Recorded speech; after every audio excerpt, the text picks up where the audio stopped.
Hey, it's Conrad Thompson. Thanks for checking out the podcast here on YouTube. Be sure to hit the subscribe button and the notifications bell. You'll get a notice anytime we upload some new content. And when I'm not asking Bruce, hey, how big was Batista's? Well, you know. One of the things I like to do is help people save money.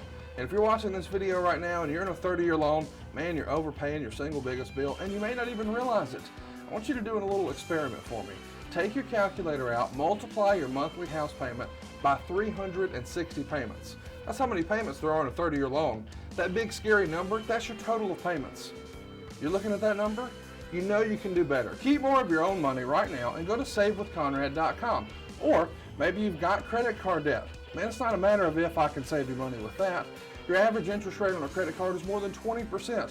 And by the way, all the interest you pay on those credit cards, it's not tax deductible. Whereas the mortgage interest, well, that is tax deductible.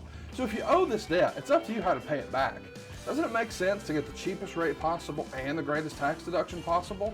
Find out how much money you can save right now for free at savewithconrad.com. You don't need perfect credit. Even scores in the 500s can be approved, and it's no cost out of pocket. But maybe best of all, we're licensed in more than 40 states. We can help more families than ever before. But how much can we save you? Find out right now for free with a quick quote from savewithconrad.com.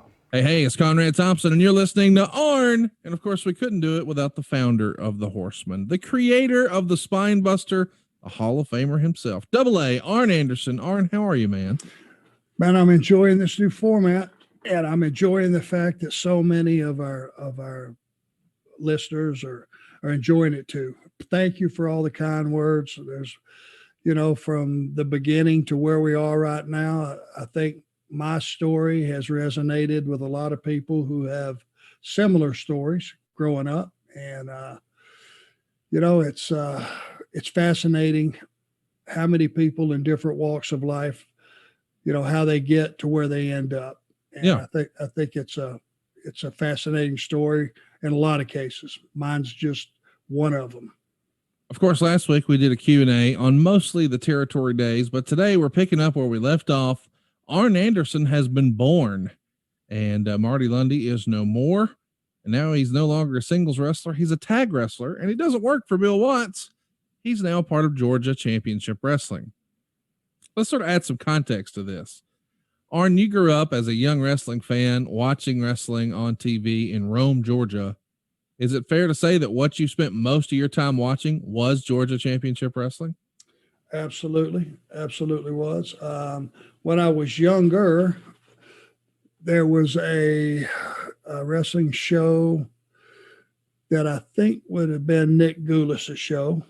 I think it was out of Chattanooga. And I caught some of that, but mostly the one that had the influence on me was Georgia Championship Wrestling. That's for sure.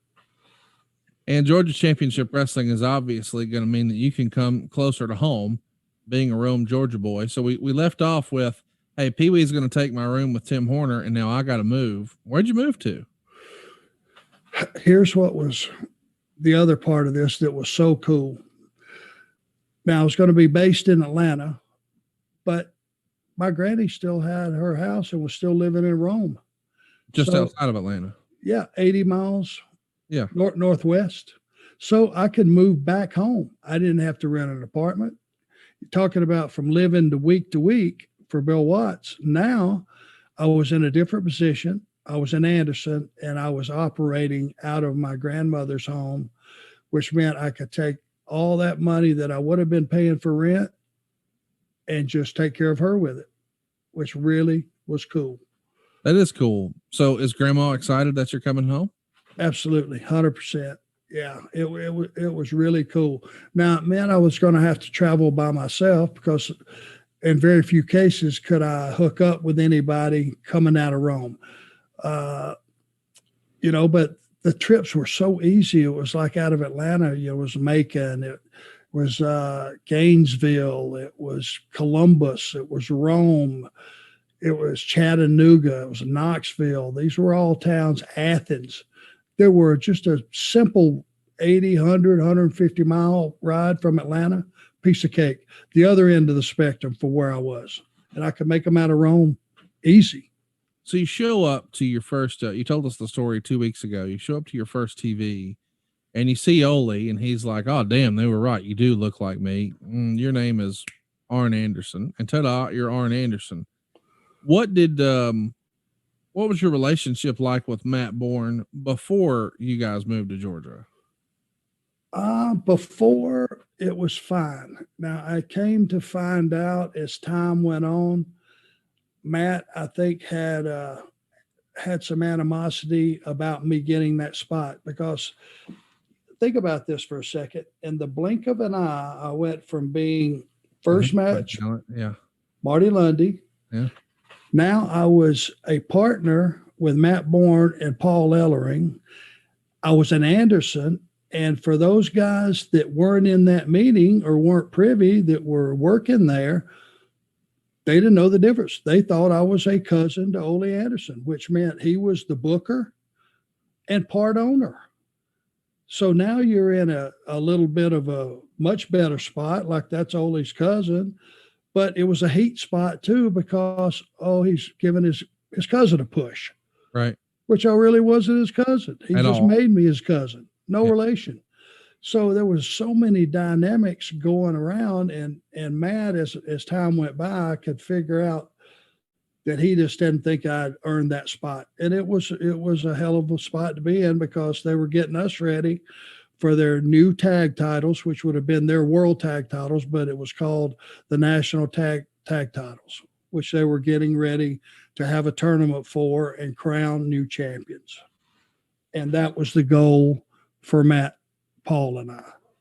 So Matt Bourne is a few years older than you. I mean, he had been wrestling probably 3 years longer than you. Probably more than that. I think he had more experience than that, but I may not be. I think he started in late 78. You started in early 82. So we'll round up, split the difference. 4 years. Yeah, 4 years. 4 years. And in those days, that's 300 plus days a year, Conrad. So that's that's 1,200 matches minimum. Yeah. More experience than me. Paul Ellering, of course, most of the folks listening to this know him as the manager of the Road Warriors, but he was a wrestler as well. Chat us up on what precious Paul Ellering had a reputation for, if you will. And a power lifter, which a lot of guys didn't know. He had a hell of a body when I first met him, but he covered it up with that tuxedo that he wore.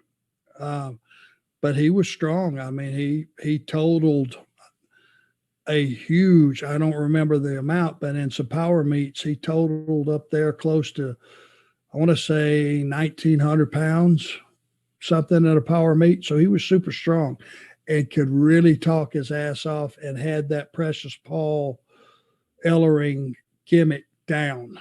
The Wall Street Journal, the tapping, the whole gimmick. And could really talk. And sometime in 82 is when he's working for Watts and he injures his knee, and that sort of at least slows down, if not brings it to a complete stop, his in-ring wrestling career, right? Yeah, I would think he was destined to be a wrestler, and that turned him into a manager out of necessity, because he was so good on the microphone. He was way, way ahead of a lot of guys in that era. Yeah, and I think Ole is the guy who made him a manager, and of course, Ole is going to help create the Road Warriors. Nobody really ever talks about that. So, Ole had his fingers in a lot of pies here in professional wrestling in the early 80s. Yeah, we're going to talk to that whenever you feel like getting there. But it was, I'm a huge fan of What Ifs, and I got a hell of a What If. Well, let's hear it now. Well, so we're going to skip over a lot of stuff, which we'll come back to as far as the territorial stuff and working there and all that. But Matt got in some trouble 1 week before they were going to crown us their tag champions. And Ole fired him. Well, when he fired him, Ole got tunnel vision, and other than getting another partner for me and us carrying on, he said, I don't really know what I'm going to do with you. I had you and Matt in mind for that spot. We'll see. I may have to turn you babyface or something else. That's when Ole went to Minnesota and went to the gym and found the Road Warriors. Had Matt Bourne not gotten fired, that trip would have not taken place. Not to say down the road that the Road Warriors might have became the Road Warriors, but they wouldn't have at that moment in time. That's pretty heavy, isn't it? Huge. That's a what if. If Matt would have just kept his nose clean for one more week, everything could have changed. There might have never been the Road Warriors. That's pretty stout. Especially considering what their legacy is going to become. I mean, my God, tag team of the forever. Of millennium. Yeah. I mean, it was, you want to talk about all-time great gimmicks. And I know people talk about The Undertaker, and Lord knows you and I are never going to argue with that. But the Road Warriors have got to be right up there. I mean, unbelievable what they brought to a card, to a crowd, to an arena. When Iron Man hit and those guys come out with the face paint and the spikes, it was a concert. Yeah, we give you chills being in the ring and watching them come down that aisle. It was horrifying, but it was exciting too. And Ole is the guy who really deserves the credit for all that. And we're going to talk about Ole a lot. I feel like Ole, since we're doing sidebars, I feel like Ole is sort of painted with a negative brush more often than not. And don't get me wrong, he's brought a lot of that on himself. He's just, as my grandfather would say, an old cuss. And I love that about him. I think it's fun. I get a kick out of it. It's sort of old South, but it does probably rub some people the wrong way and alienate some people, but it doesn't discount. The dude was a wrestling genius who made a lot of money and helped a lot of people. Fair to say? Yeah, him and Gene, people forget how over him and Gene were. Yeah. They were the premier heel team in the business for a long time. And it was based on credibility and making it real. And Ole could talk with the best of them. And, he was frightening. He was one of those guys when I was a kid that scared me to death. But he came from an era where you had a small territory, or I won't say small territory, but you had a territory, and he had the power of that cable television show to drive it. And he created a lot of stars. Guys would come from all over the country to get a spot, to get a win on that TV, because when they went back to their territory, they were a bigger star. Hey, I saw you on Atlanta. It was called Atlanta TV back then. That's how the boys, referred to it. But Ole was very, very smart. Jim Barnett was a very smart man. They were in business together. And Ole had the cream of the crop that he could choose from, a lot of incredible talent. When I got there, now you're talking, you've got Buzz Sawyer, you've got Tommy Rich, you've got Paul Orndorff, the guys that passed through there, the Mass Superstar passed through there, Wrestling 2, all these guys that were coming through there, because they knew if you got a good run on that TV, man, everybody in the country knew you. So, Georgia as a territory, as we mentioned earlier, it's a place you sort of grew up on. You're watching the TV. It's a big network. It's a big opportunity. It's big exposure. The first time I can see, based on the records I see over a cage match, is April 3rd, 1983, and it's at the Omni. Did you start at the Omni? Is that your first shot with Georgia? Is that your first time meeting face to face with Ole, and that's when you become Arn and all that? No, I think it was TV. We went down to do Atlanta TV. First time I broke out the fedora, which has survived the test of time as far as being hated, I think. No, we went down and we did TV, and I think we left for now every other week. Time out, Arn. You're going kind of fast. Tell everybody listening, when you say went down and did TV, where is it? Atlanta, in the studio, the old studio TV. The stuff that everybody grew up watching on WTBS. Yes. Same studio, maybe a different look for Jim Crockett Promotions that people are familiar with later, but it's studio wrestling in the same spot What was the street that was on? I forget. Techwood. There you go. Techwood. Yeah. And it was the exact same studio. It Yes. had a little configuration. It might have held 100 people. Yeah. Maybe. Also filmed on Saturday morning, just like it was in the Crockett era. Filmed on Saturday morning. Yes, sir. So we met. We had, you named our opponents, Brian Blair and Tito Santana. Was that That's right? Yes, sir. That's two pretty stout opponents to get a win. Now I went from Marty Lunde losing every week, losing every night, to being this guy that was part of a team that beat those two guys. That's a pretty good launching pad. Yeah. And we left after that and went to the airport and flew to probably Columbus, Ohio. I have here that you went to Huntington, West Virginia. Okay. So right. let's talk about the Omni, though, because I'm curious. You show up to TV, you meet Ole. Are you introduced to anybody else at TV that day in Georgia? Like I introduced myself to a few people, whoever it would have been, whoever I ran across. That's what you did in those days. You shook their hand if you'd never met them and introduced yourself.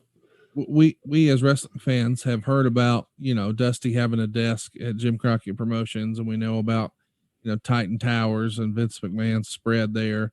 And we've also heard that, on a TV day, quote unquote, Vince or Bischoff or whoever would set themselves up a little office inside the building.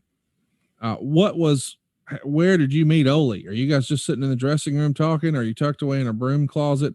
My understanding is over on Techwood Drive, you're really attached to some offices. Did y'all duck in a cubicle to talk, or just set the scene, paint the picture for us? Well, no, Ole had a little office, but it was when you walked in, it wasn't a locker room. It wasn't anything like that. It was a bunch of desks set up for business. Yeah.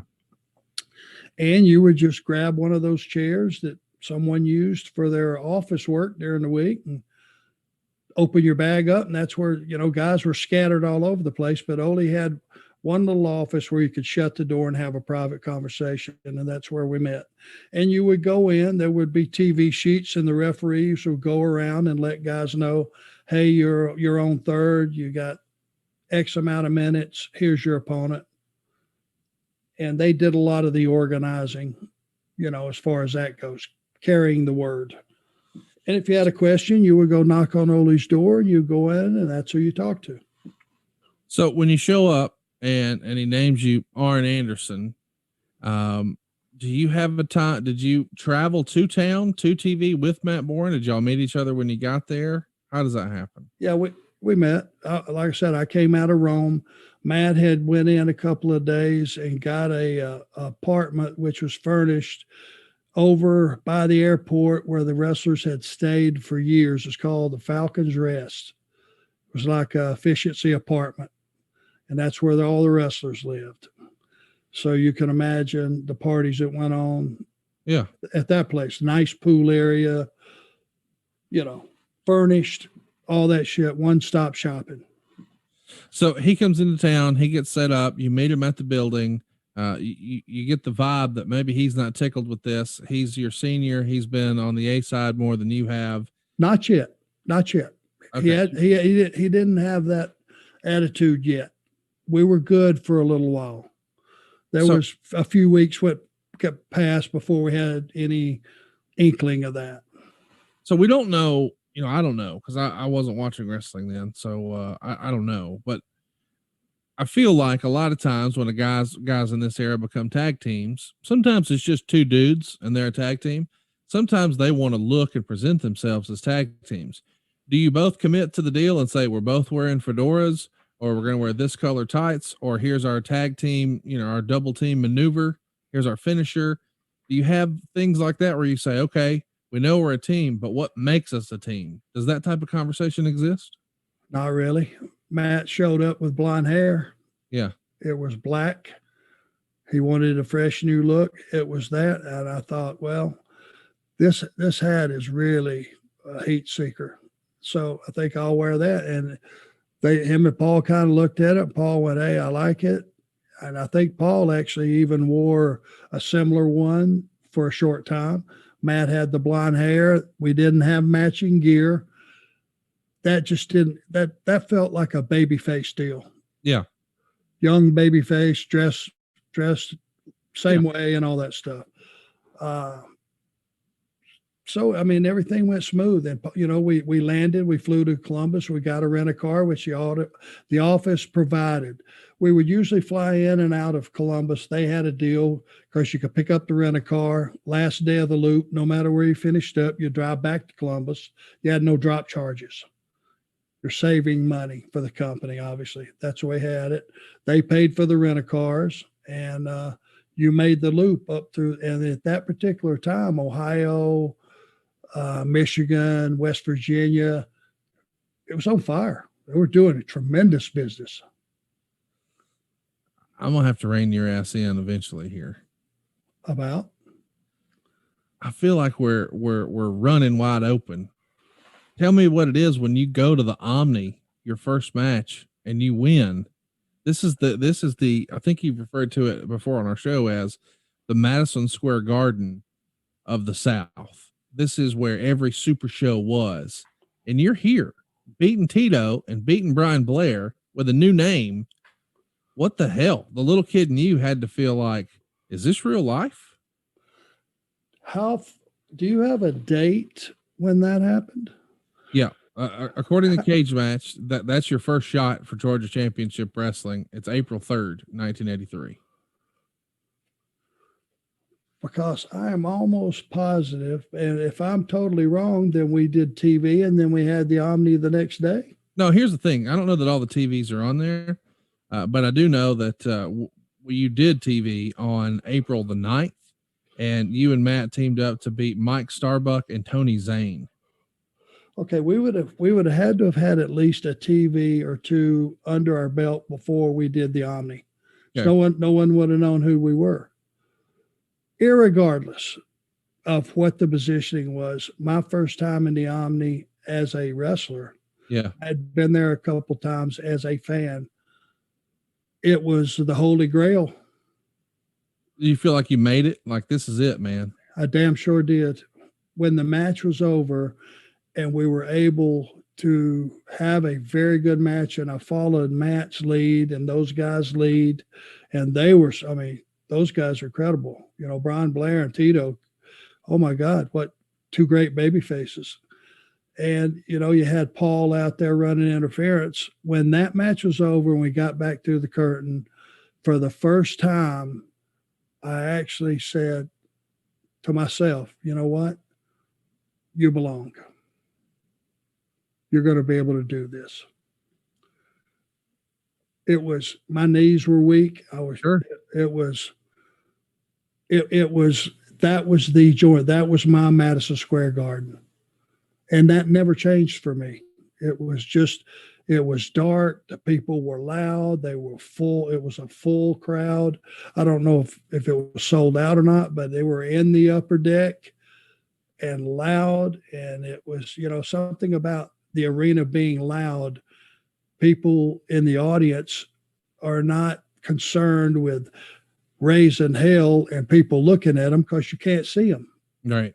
So they're that much louder because they're undetectable. And it just made for a credible atmosphere. A few days later, you find yourself in a match with Brett Wayne and Joe Lightfoot at the Memorial Fieldhouse in Huntington, West Virginia. I have to be honest, I don't know anything about Brett Wayne or Joe Lightfoot. You got anything you can share with us? Yeah, well, you know who Brett Wayne is? I don't. It's Brett Sawyer's, Buzz Sawyer's brother. Okay, no, I didn't know that. That's badass. He pull up a picture of him. He looks just like Buzz in the face. How about that? He good worker, but a baby face, straight baby face. Joe Lightfoot, Chief Joe Lightfoot, same thing. Very good baby face, smaller guy, a smaller Chief Jay Strongbow, similar style, headdress he wore to the ring, just good worker. Both of them very solid workers. The very next day, you find yourself in Hera Arena in Dayton, Ohio, a legendary wrestling building, especially if you're an ECW fan. You guys are picking up a win over Brian Blair and Joe Lightfoot.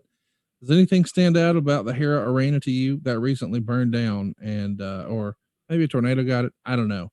Hera Arena is no longer there. And a lot of us who remember watching pay-per-views and big shows there, even if they were on TV, we're like, oh, damn, one of the old stomping grounds is gone. Do you remember Hera?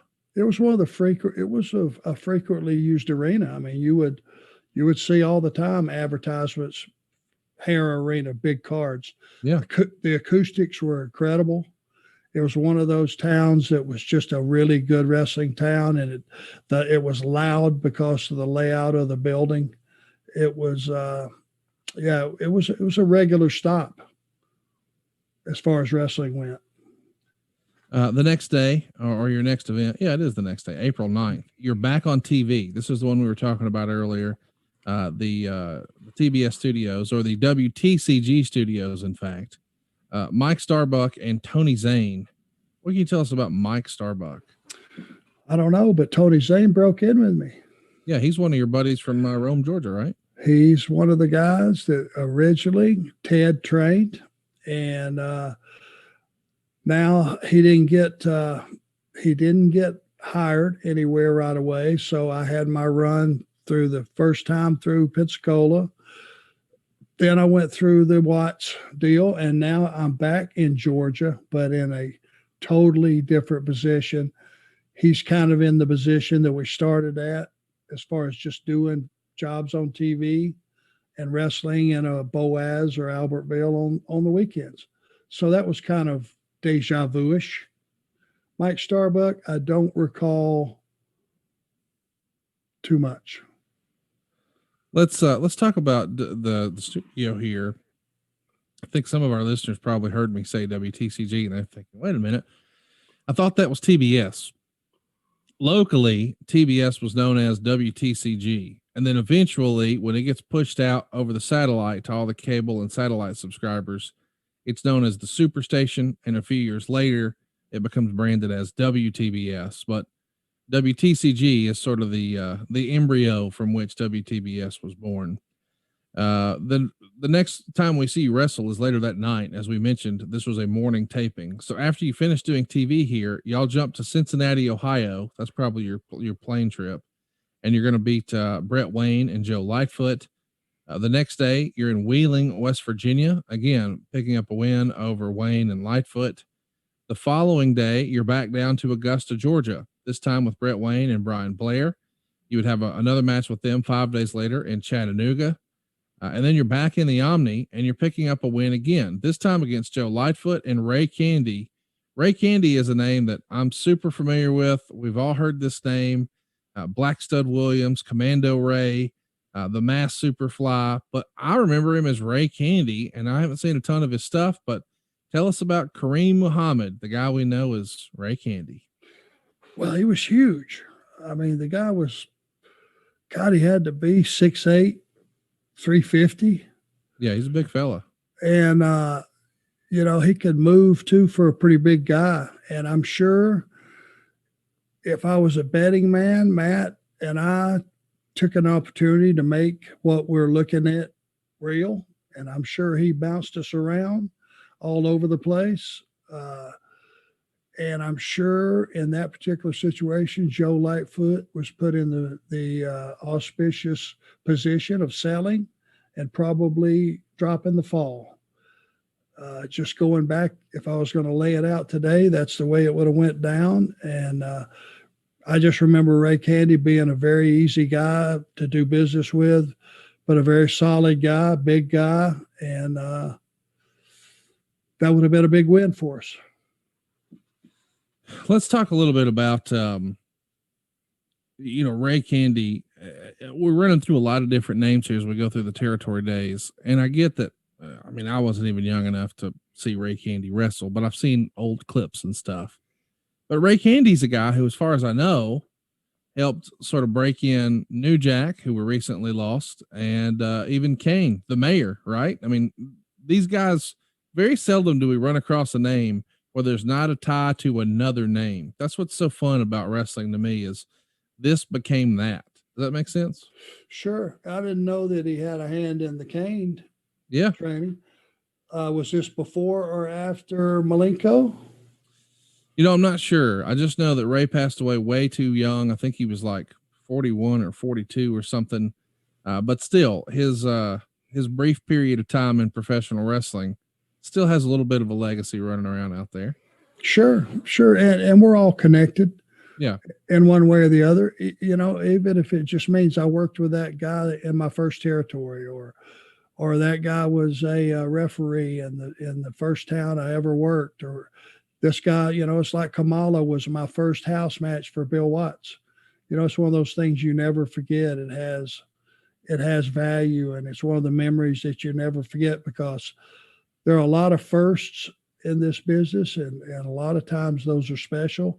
Sometimes you remember those firsts because they weren't so special, but it's we're all connected. And even the fans, and I say this all the time, I wish they knew how connected they really are to what we do. We found that out during this pandemic when we couldn't have fans. They are imperative to everything we do. They provide our adrenaline. They provide our energy. They provide our, all the positive things that we bring through that curtain. It's because of those fans raising holy hell on the other side of it. And they're critical to what we do. Let's talk about another talent that we haven't talked about yet, but somebody you were definitely familiar with. You and Matt pick up a win over Brett Sawyer and Brad Armstrong on April 23rd in Huntington, West Virginia. And based on my research, I don't think you had a match with Brad Armstrong. Obviously, you're familiar with him from the Pensacola territory. Is this the first time you remember wrestling Brad? No, you got to remember, go back. It was when I was booked on TV in the very beginning, and I wrestled Bob and Brad on Atlanta TV. That's what got me the first 3 weeks in Pensacola. I thought it was another Armstrong. I didn't remember that it was Brad. No, it was Brad. And Brad, it's funny. He told me, he said, "Hey, you've come a long way here in a short time since the last time I worked with you." And I said, "Yeah, I have been so fortunate." And God, again, that was just another situation where you just saw how good he was. Who was his partner that night? Brett Sawyer. If I was a betting man, I would say that would have been a really fun, good match for everybody, I would think. So that's Huntington, West Virginia on April 23rd. The next day, you're in Columbus, Ohio, beating Brian Blair and Joe Lightfoot. The following day, you're in Cleveland, Ohio, beating Brett Wayne and Brian Blair. 5 days after that, you're back in Chattanooga, picking up a win over Brian Blair and Tito Santana. Then back for TV on the very same day. So I guess that was the evening show. But you do TV that morning, Joe Lightfoot and Zane Smith. Zane Smith's not a name I've ever heard in my whole life. No, we'd have to research Zane. I don't recall that. But you had a lot of those guys that came down and did TV. First time Marty Lunde, was on TV, he went, "Who the hell is that?" Sure. Never heard of that guy, for sure. May 1st, though, another big day for you. You're back in the Omni, this time picking up a win over Brian Blair and Tito Santana, sort of a rematch from the last time. And then we're back on the road, man, this time in Beckley, West Virginia, again against Blair and Santana. You have yet to lose. Akron, Ohio, a couple of days after that on May the 4th. You get a win again over Blair and Santana. Then we do the same thing in Toledo, Ohio. And we keep the song going as we make our way to Cincinnati, Ohio. And then finally, when we get to Huntington, West Virginia, it's Brian Blair and Joe Lightfoot again. As you're going through now, I guess maybe a month into Georgia Championship Wrestling, you've yet to lose. You're definitely a tag team wrestler. All of your matches have been with Matt Bourne. Are you seeing that you're getting a rhythm? Do you feel like you're getting better? Or is it still a feeling out process? I do feel like I'm getting better, because all those names that we got to work with were all better than me. They were all more experienced than me. And I was learning from every one of them. The difference is I wasn't learning from a situation where I was in the first match and getting beat. We were the guys that were getting pushed. And as you can see, there's a groundswell of momentum. They're putting us over everywhere. We're heading towards those new tag titles. And that would have been the equivalent to the WWF tag titles, the NWA World Tag titles, every top tag title situation in every territory. That's what these were going to be. These were going to be their top team. And we were getting closer and closer. And, they were, Paul was, helping me. And I hadn't sensed yet the animosity coming from Matt. It's soon to come, but I hadn't sensed any of that. And there's probably a pretty good reason for it when we get there. Tell me about the finishes of these matches. Like when you guys are winning, how are you winning more often than not? I had brought Spine Buster with me. I had created it by this time. We were using that as a setup for Matt to come off the top with what he called the bombs away, where you jump off and you literally land on a guy's chest from the top rope with your butt. And it was something that his dad had used, Tony Bourne, prior to him. So it's a good looking finish. That's what we're used every night. Teamwork. I like it. You're going to have a event in Augusta, Georgia, where you beat Joe Lightfoot and Ray Candy, and then something crazy happens. May 11th, 1983. It had to happen. Jerry Oates and Tommy Rich beat you guys, but it's by DQ. But still, it's your first loss, and this is the first time I've seen you on the other side of Tommy Rich in a while. I know you brushed up against him before. Hendersonville's own. What about Tommy Rich here in 1984? Well, Tommy was a top babyface at that time. Apologies. Yeah. I mean, he was, him and Buzz had some infamous wars. Oh, yeah. And Tommy Rich was people loved him. Girls loved him. Grandmas loved him. The guys believed in him because he was a hell of a hand and he was a hell of a worker, and he would fight you back for as long as you guys wanted to go.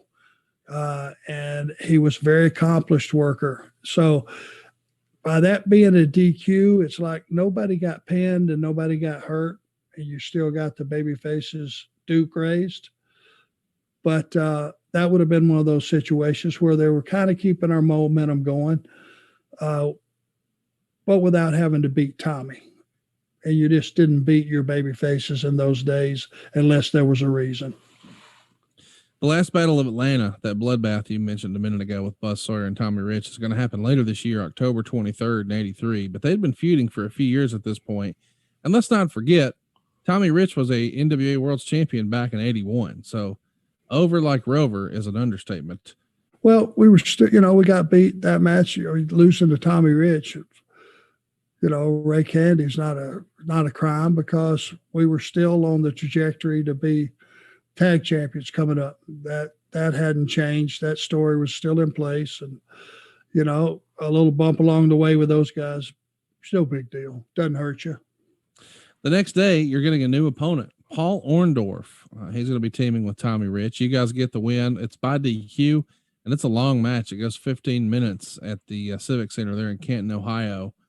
Orndorff, man, he is just not too far away from being on top of the world working with Hulk Hogan for Vince McMahon. But you worked him here in May of 83. What do you remember about him? Well, he looked incredible. He looked as good as anybody. Paul was, carried himself like a superstar. He handsome guy, credible body, credible work rate.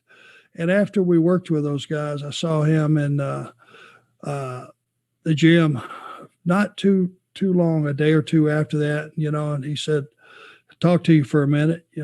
First of all, I enjoyed working with you the other night. And he said, I'm going to give you some advice if you don't mind. He said, I see you're always in the gym.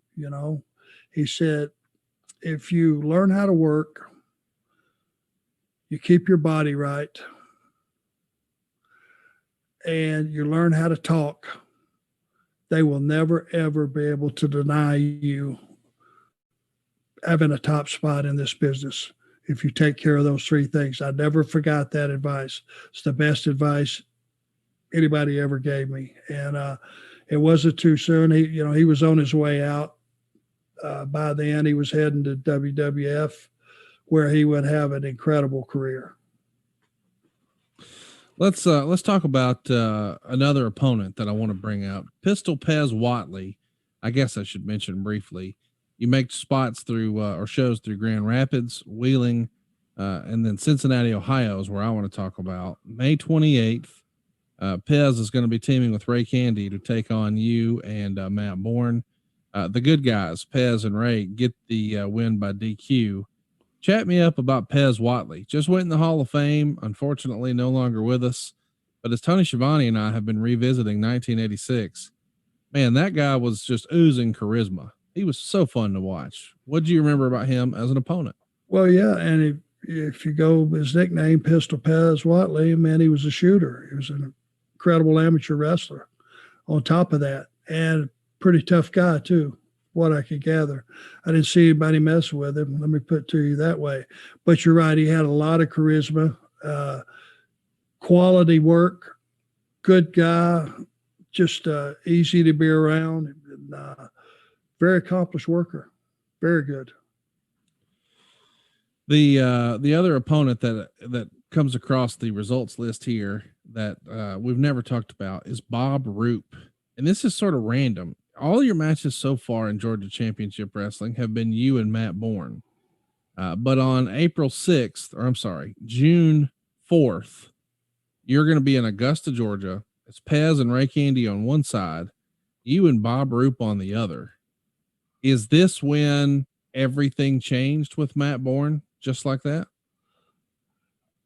That feels like to me, and I know Ole and Bob Roop were friends, and Ole respected him. That feels like Matt has been let go.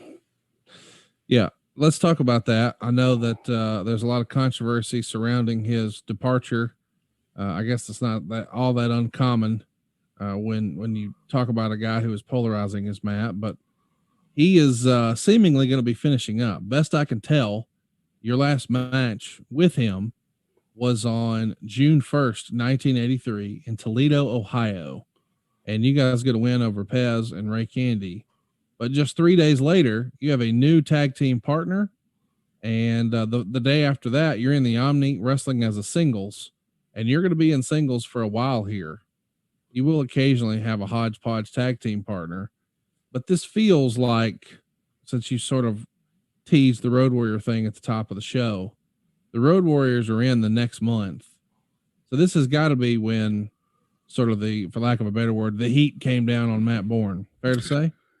Well, there was a process with Matt, and let's go back and capture this. Number one, Matt, the more settled in he got with the company, the more of an asshole Matt became.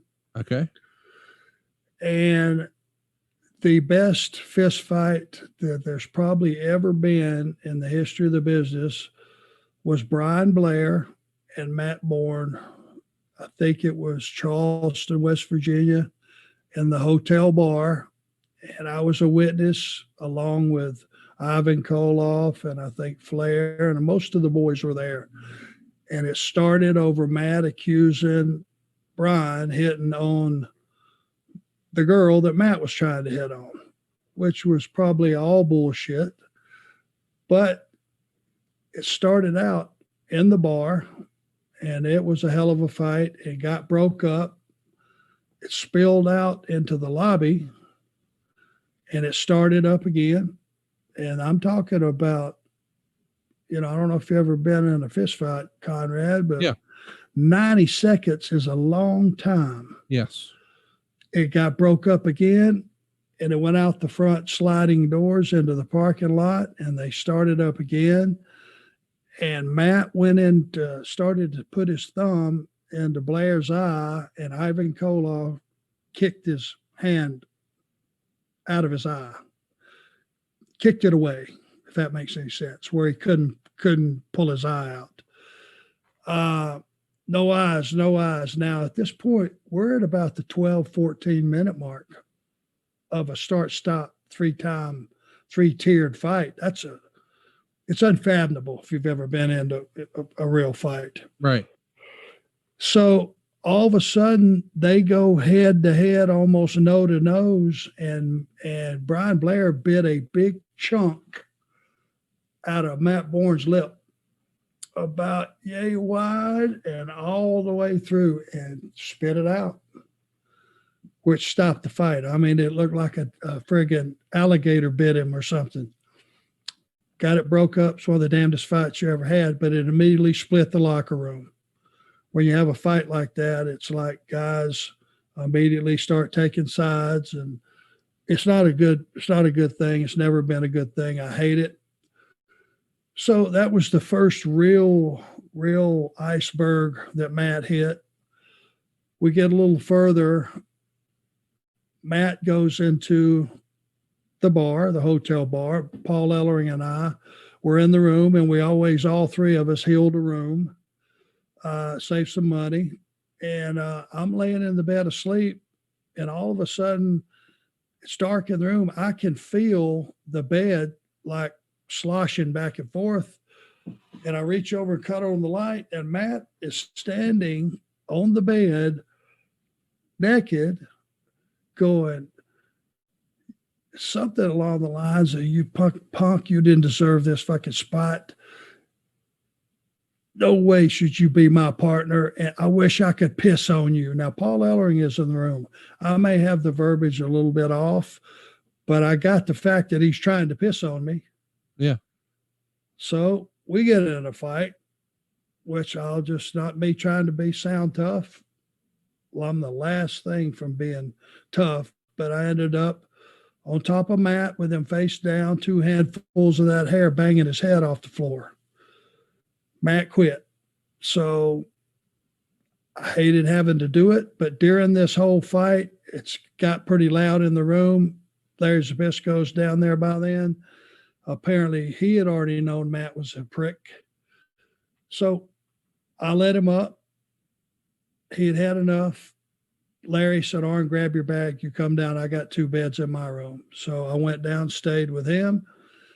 The next day I called our room. I says, "Is it safe to come down there?" And Matt acted like it never happened. So this is telling me the drugs and the alcohol's got him. For him not to remember that or think that was somehow okay, I don't know. But these things all led up to the situation with the girl and him getting fired. It's just, I was trying to give you like a timeline of when I saw things falling apart. Brian Blair, of course, was an opponent, a regular opponent of you guys. I mean, his next to last match for the company, teaming with you at least, was with Brett Wayne and Brian Blair on the other side.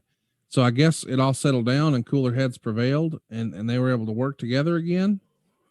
Yeah, it was one of those things where you had to. You were booked, and if it became something that now spilled over into your business, somebody would have probably got let go there.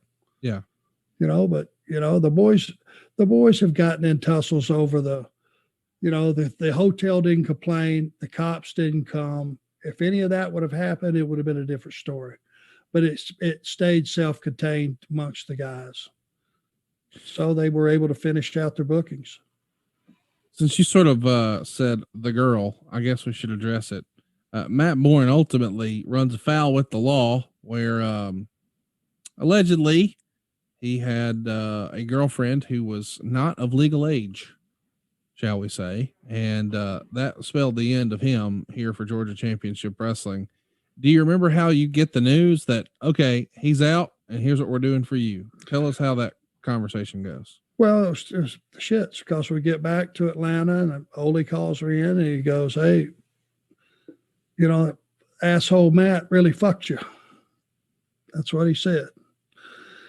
He said, "I had the tag slot for you, but that doesn't work now. I'm going to have to make some changes. I can still use you. I'm probably going to have to turn you babyface, but that spot is gone." So what am I going to say?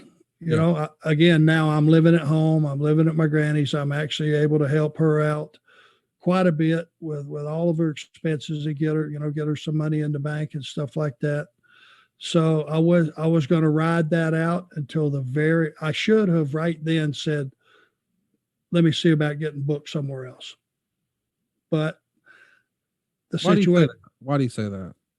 Well, because for my career, it would have been the best thing right then.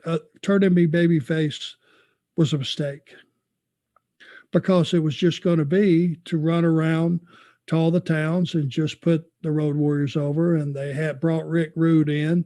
He was their partner for a minute. They had Joe Lightfoot, myself, Barry Darsow, Demolition, as Man Mountain Darsow. We worked around some six mans for about a 10-day loop. And it was basically just to get those other guys over. I should have never been turned babyface. I should have just took off right then. When our team shattered, we should have when Matt got gone, I should have just fell off the planet and went somewhere else. Looking back in retrospect. But I got every day of it. I was able to spend that downtime with my grandmother, which worked out fine. And I went ahead and just rode the wave and, for another month or whatever it was. So really, in hindsight, you only tagged with Matt for what, 2 months? Yeah, probably. You lost one match, undefeated otherwise, with the exception of a DQ, but a clean loss once, as we said to Tommy Rich in the Omni. No shame there. And then saw one of the damnedest fights you ever saw and nearly got pissed on and participated in a fight yourself. I don't mean to speak ill of the dead. I think we're trying to do a service here. Matt was troubled, was he not? Well, he was such a good worker. Yeah. I mean, I saw that with Watts. Him and Teddy made an incredible team. And then I watched him in our matches, and he was a credible worker. But let's face it, Matt, had a drug problem. And he had an alcohol problem. And, Matt was just getting reckless. At the time, he wasn't married.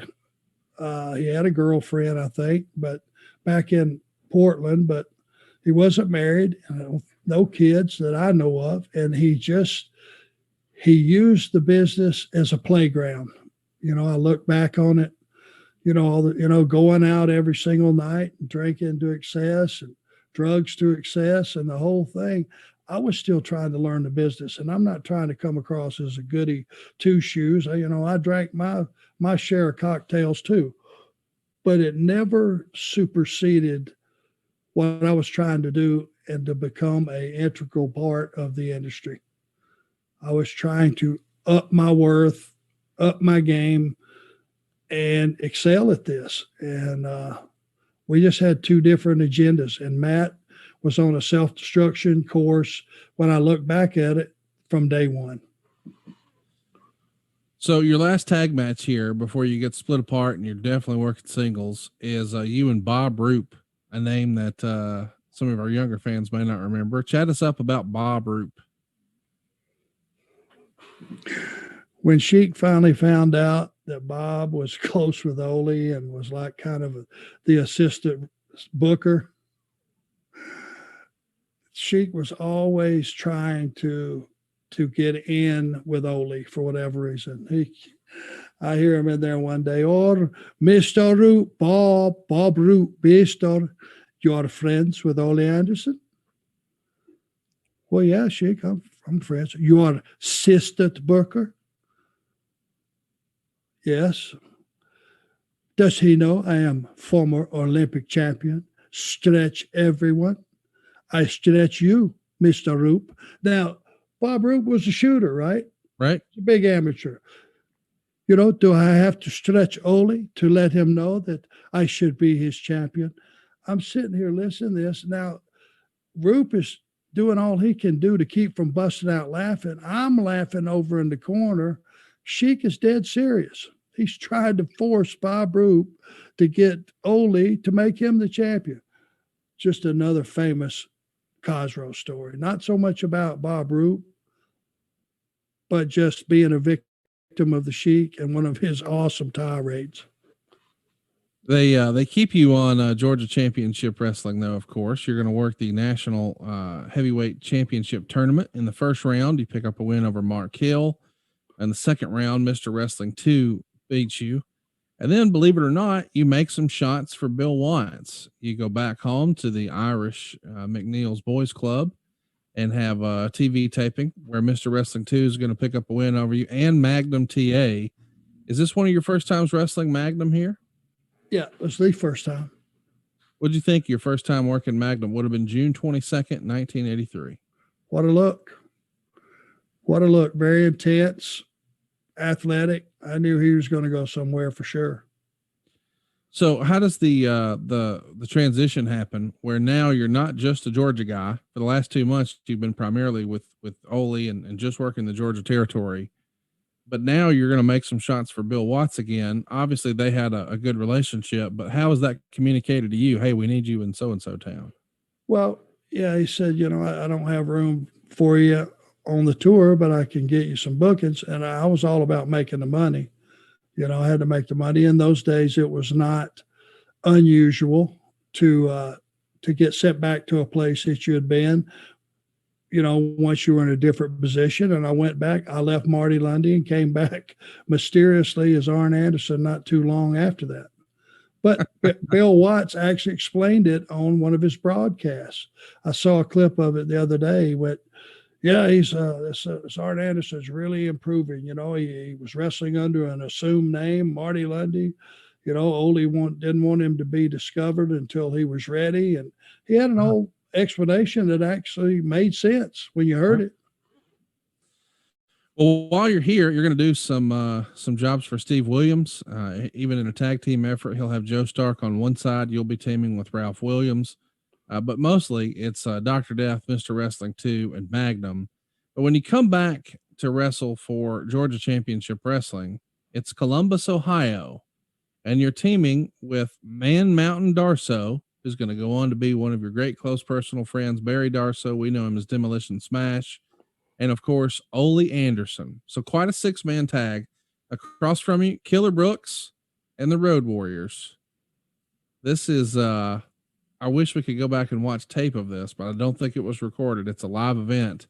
Tell me about this. You're in the ring with the Road Warriors. You're tagging with Ole Anderson and what's going to become one of your very best friends. Yeah, well, Barry was very green. I was still pretty green. Ole was the boss. So, I mean, it was one of those matches that apparently they had turned me babyface or were in the process of turning me babyface. Just looking at that lineup, I know Killer Brooks was kind of the odd man out. I don't know if you ever had the opportunity to meet him. I didn't. What a character. Wild man. Lots of fun in the locker room. But Barry knew those guys from Minnesota. He had worked at the gym that they all worked out in, and they bounced together. I think him and Animal and Mike at a couple of the bars around there. So he was familiar with them. I would suggest they weren't Matt Classics, and I would suggest looking at all the participants, I did all the selling. Can almost guarantee you that. And probably did the job. Let's talk a little bit about, and boy, this is going to be fun, Ole Anderson as a tag partner. We know you're going to go on to have great success with Ole as a just regular 2-man tag, but as a 6-man, are you nervous, anxious, excited? I mean, you're in the ring with Ole. He's no longer on TV. He's no longer just your boss backstage. Man, you're in the ring with him, and he's your teammate. This is kind of cool, huh? I was in awe. I got to see for the first time up close what I'd seen as a kid and truly believe that this guy's an ass kicker. And even, during his scuffles with, he's not going to get much on the Road Warriors, and Brooks wasn't a bumper, but he would have been smart enough to bump around for Ole, I think, because he was the boss and he was writing the checks. So that's probably how that went. But, you just got to, when you see guys like Ronnie Garvin and Ole and Wahoo and just Flair when he was, ass kicking Flair, other than so much entertaining Flair when he really wanted to beat a baby face up. You felt it. Yeah. When you're standing on the apron, Conrad, as a fan, you feel it when something extra's going on, Sure. And that's what I felt. And Ole was it became real to me. I wish I would have had an inkling or a premonition of what was to come another year and a half down the road. But for that time, it was a learning process for sure. The 6-man battles continue. You're going to be teaming with Brett Wayne and Man Mountain Darso. Did you and Barry just hit it off right away? Yeah. Barry and I got along day one. Still a good friend today. Before you know it, you're back in Canton, Ohio. Now it's a regular tag match. You and Ole against the Road Warriors. Scale of 1 to 10. How rough was working with the Road Warriors when they were green? Probably an 8. Yeah. Somewhere in there. Everything was solid. Everything jarred you. They never dropped me on my head. They never knocked out my teeth, or they never hit me in the nuts. And that's the only 3 no-nos that I really had. Yeah, getting hit in the nuts is no fun. No. You're going to bounce around a little bit as a tag team wrestler. We mentioned earlier, Brett Sawyer, he's going to be teaming with you a little bit. You'll even team with, and how about this for a one-off? I don't know that you maybe even remember this. Maybe you do, but it's at the Omni. Across from you is Carl Fergie, and he's going to be teaming, it's an Oklahoma boy, and he's going to be teaming with Norman Frederick Charles III from the United Kingdom. And your tag team partner here in the Omni, do you remember? No. A fella named Ricky Rude. Rick Rude I'll at the Omni. Tag team partner with Arn. Little preview for the Dangerous Alliance, all the way back here in Georgia Championship Wrestling. Ain't that something? July 17th, 1983, and we've only got a handful of Georgia events left. You'll do one more tag match with the Road Warriors, this time teaming with David Jones, and then you'll get wins over Tony Zane twice, once in Chattanooga, once in Columbus. You'll also pick up a win over Joe Lightfoot, and that will bring your Georgia run to a close. Of course, you're going to come back in and make more spots, but it's time to venture into another territory. So your last spot here is the Omni, where you beat Joe Lightfoot. It's August 28th, but fast forward and Southeastern Championship Wrestling is the new thing. And before you know it, you're going to be teaming with Jerry Stubbs. And that's what we're going to be talking about next week, Southeast Championship Wrestling. Or actually, it'll be 2 weeks from now. We're going to do an Ask Arn Anything next week. Take your questions about Georgia Championship Wrestling. If you've got questions about Matt Bourne, Paul Ellering, Destruction Incorporated, Ole Anderson, the way the payoffs work, and really somebody we didn't even talk about, because I don't believe Ole was the only guy sort of running the show there in Georgia. There's another fellow we didn't discuss at all that maybe we'll get into next week. And my boy, you may have a story or two, right? Yeah, at least one. Of course, we're talking about Jim Barnett, probably who doesn't get his just due. I don't know why. I mean, I'm guilty of it. I just did it myself. Everybody does a Barnett impression. Nobody really talks about Barnett's impact, but boy, he had quite the story to tell. And we're going to do our best to talk about his interactions with Arn in Georgia and everything else that happened in Georgia Championship Wrestling. And then in 2 weeks, Southeastern Championship Wrestling. Now you're getting to my neck of the woods, dude. Yeah. Well, I can't wait, my friend. Cannot wait. It's a huge part of my life coming up from the Pensacola territory. I mean, pretty much life-changing. If you've got a question that you want to ask about all things Georgia, whether it's Paul Ellering, Matt Bourne, or anybody involved, Ole, Barnett, anybody along the way, Brian Blair in that fight, we want to hear from you. Ask a question right now over at the Arn Show. Probably get some Road Warrior questions too, if I had to guess. And we'll be back in 2 weeks for all things Southeast Championship Wrestling. Don't forget, leave us a 5-star review if you think we've earned it, and tell your friends about your new favorite podcast. It's Arn with a fresh, as Bruce likes to say, a fresh paint of coat. You know what we're talking about. We're taking it back to the beginning, baby. It's Arn. Hey, it's Conrad Thompson. Thanks for checking out the podcast here on YouTube. Be sure to hit the subscribe button and the notifications bell so you get a notice anytime we upload some new content. And go save yourself some money right now. If you're in a 30-year loan or you have credit card debt, it's not a matter of if I can save you money, it's a matter of how much. Find out right now for free at SaveWithConrad.com.